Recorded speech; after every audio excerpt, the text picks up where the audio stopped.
السلام علیکم دوستو، welcome to Sufyan typist YouTube channel. امید ہے آپ سب خیریت سے ہوں گے۔ دوستو میں آج آپ کو بتاؤں گا کہ مولانا رومی مولا روم کیسے بنے۔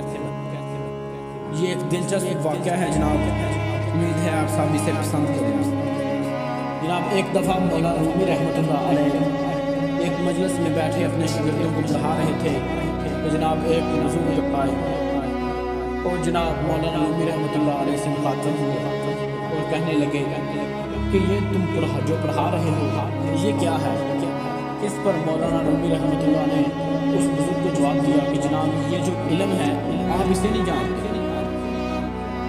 جناب پاس ہی کتابیں پڑھی تھیں، اس بزرگ نے وہ کتابیں اٹھائیں اور پاس ہی ایک پانی کا ہول تھا، جناب انہوں نے وہ کتابیں پکڑی اور پانی میں رکھا۔ جناب مولانا رومی رحمۃ اللہ علیہ بڑے حیران ہوئے اور کہنے لگے کہ بابا جی یہ کتابیں اتنی قیمتی تھیں، آپ نے یہ پانی میں رکھ دی، اس سے تو یہ کتابیں ضائع ہو جائیں گی۔ جناب پھر چند لمحوں کے بعد ان بزرگ نے جناب وہ ہاتھ ڈالا اور پانی کے حوض سے کتابیں باہر نکالی اور وہ کتابیں اپنی اصل حالت میں جس طرح پانی میں رکھنے سے پہلے تھیں اسی طرح کتابیں واپس آ گئی۔ جناب اس پر مولانا رومی رحمۃ اللہ علیہ بڑے حیران ہوئے اور پوچھا جناب یہ کیا علم ہے؟ اس پر جناب مسکرائے اور کہنے لگے کہ بیٹا یہ علم وہ ہے جسے تم نہیں جانتے۔ کیا آپ جانتے کہ وہ بزرگ کون تھے؟